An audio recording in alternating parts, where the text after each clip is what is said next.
come on. Andy Barnard and Joel Paul are both new heads of department. Andy is head of geography at St Peter's Roman Catholic School in Gloucester. At 25, he's already an excellent classroom teacher, but can he learn to manage a department? Joel leads a staff of nearly 40 as head of learning development at Wangels College in Reading. An experienced manager from further education, her challenge is learning to cope in a school. We're following them throughout their first summer term. Coming up today, Andy has a progress meeting with the head and Joe's Year 10 class act up. At both schools, the exam classes have now left. It was a feeling of relief on Friday when Year 11 and Year 12 left. Year 13 leave this Friday as well, but also the fact that we got our coursework off. We've still got some bits and pieces that need to be sent off over the next few weeks for various things. But it was a relief in terms of we've done all we can, and I think everybody feels that at this time of year that everything's done as far as we possibly can. But management problems raise their heads. Other things that are going on at school at the moment that are causing bits of headaches for me one is the timetable, because obviously everybody wants the exam groups and everybody wants the top sets. I had to think about the type of manager or leader I wanted to be, so I went round and saw everybody individually and had a quiet chat about what they wanted, what I could offer, and we talked about what was right for them and what wasn't. Meanwhile at Wangels, Joe's life continues to be hectic on every level. You know, apparently you taught me about those test things. Yeah, today was a bit of an awkward day. I mean, we have 8 o'clock meetings normally once a week, and they've now been increased to 2, which is fair enough in terms of the need to meet at a point where we can do, because normally we're teaching and busy. But it puts quite a lot of pressure on me personally, because I have to get the children to breakfast club, and this morning they didn't want to get up, they didn't want to get ready, so I raced in sort of on the back foot, as it were. And then the room that I booked for a meeting ended up being double booked, so I then had to reorganise that this was before 20 to 9, and I was getting in a bad mood already. And then I found out I got a cover duty as well. But yeah, and then of course they had the teaching, and they weren't the best behaved that they'd ever been. Yeah, well, if it's nothing to do with the lesson, I don't want you to read it now. You're so stupid. I'll read you in a minute. I don't know what I'm doing, I'm not Right, this is the one that you should have had. It was a bit disappointing this morning. Their behaviour wasn't untypical of what I get faced with that particular group. But I thought we'd made some headway. Yesterday's lesson had gone particularly well, and I hoped that would have set the tone for today. They worked beautifully and really understood about body language and communication and how their actions can impact on teachers and getting them into trouble, etc. And then today, it's like everything they were taught yesterday went straight out of the window. So, yeah, it was frustrating. First term and a half maybe, I just thought, well, I can't do this. I taught at university at FE level, being a competent manager and director for years. And then all of a sudden, this group of 14, 15-year-olds are reducing me to some sort of, what I felt, incompetent wreck. It's only now that I've had a couple of terms' experience and I feel much more confident. I understand the bigger picture and realise what a difference we make as teachers and practitioners. Right, here's some stuff about national parks, OK? I trained in a school that was failing, that failed its Ofsted and was very, very difficult school to be in. Within department, we had a very, very strong department. The first head of department I worked under, a guy called Steve Brady, was very, very inspirational. He went off to work for the LEA as a teaching and learning consultant, and his manner in the classroom, I think, was something that I found inspirational and something that I wanted to build on and wanted to be like. OK, up here. Right, Connor. I'll see that again. You'll be going downstairs. Right, we're sorted. Good. Good. In a school like that, if you've not got your behaviour management cracked, you don't survive. So I think that my behaviour management has come from being in a school like that, and it's really been beneficial to my teaching. And I think it's something that a lot of teachers, there's a lot of teachers in this school who think that things are tough, that certain kids, and there are kids who are tough here, they want to try working in some of these other places because they'd learn a lot. Right, when everyone's silent, we'll think about going. Boys, stand up, take your chairs in. Well done today, off you go. Andy might have the upper hand with his pupils, but even he's not immune to a summons from the head.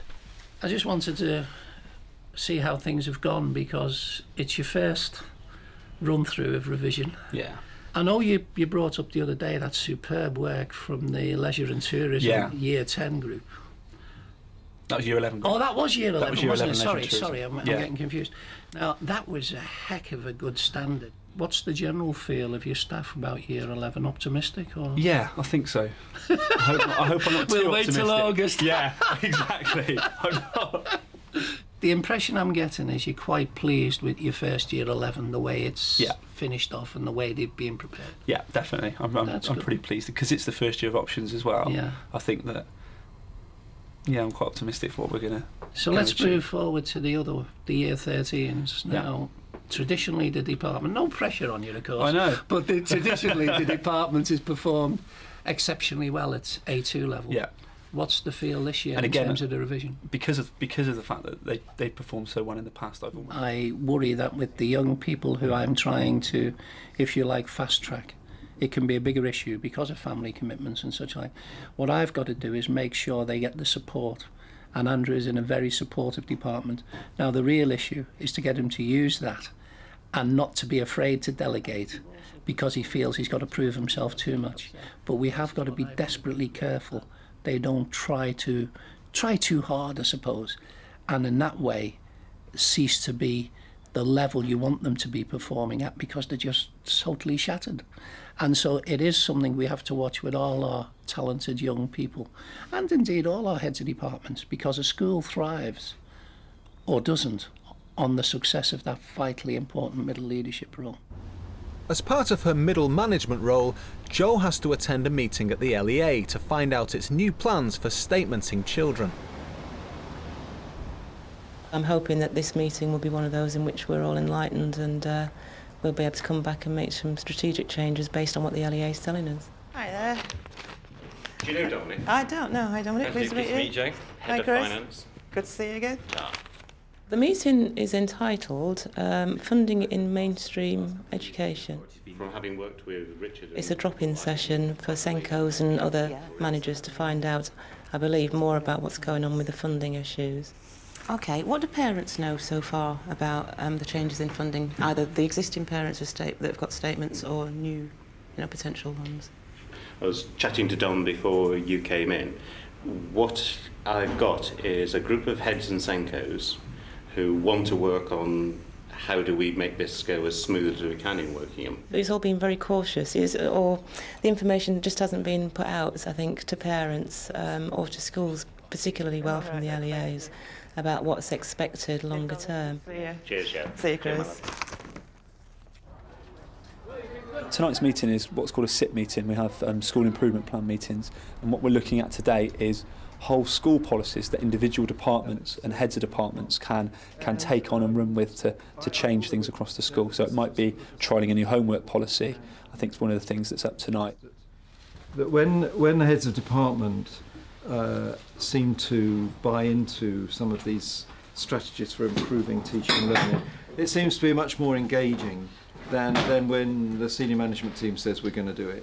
And it's about making sure that middle leaders have their say and their input into how the school's developing and how the school's changing. Value for money. Would we look to departments to sort of buddy up and work together on these things, or initially individually? Well, I think I've really enjoyed having the opportunity to put my ideas across, not just departmentally, but how it's going to affect the whole school. Enough to tell at this stage whether it did or so on.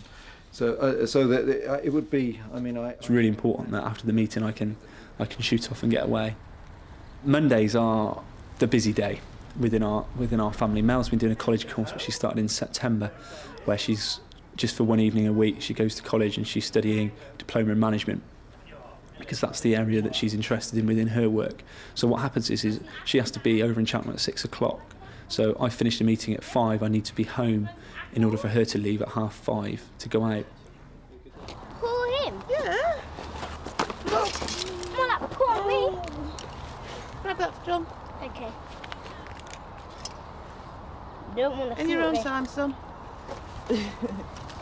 I'll do it. Pick the kids up from club, go home, And obviously we exchange information about how each other's day's been. I make dinner for them while they, I don't know, log on to Neopets or watch a bit of telly. Do my post, sort out the lunch bags and things like that. Mum? Yeah? You know what we did today? Nope. We made models of imaginary creatures and tomorrow we're going to paint them. Oh, wow. All the bottles are sterilised, so that's all done. And their pyjamas are downstairs and the towels are ready. Is that nice, Dan? Yum yum. You say bye-bye then, Dan. Give Mummy a kiss. It's quite exciting because this course that Mel's doing is a new role potentially at work, where she's going to hopefully be a manager come September, which is quite exciting for her too. I think we found it quite important that we both have our careers and that her career is as important as mine. And although she's taken a career break to have the children, it's really exciting for her to be going back and forging ahead with her career as well. Bye-bye. Put the password in, please. I obviously didn't set out to be a single parent, but I absolutely can't remember a time now, it feels such a long time ago, that it's just been the three of us. And it's lovely, I don't have any anxiety about it. What I like about them is that they're both little characters with personalities. They're funny. They make the choices that you might make with a partner. You know, like what colour shall we paint this room in, or what shall we have for dinner? And we do that together, which is lovely. You know, it's not a problem. I just adore being with them. Move it then.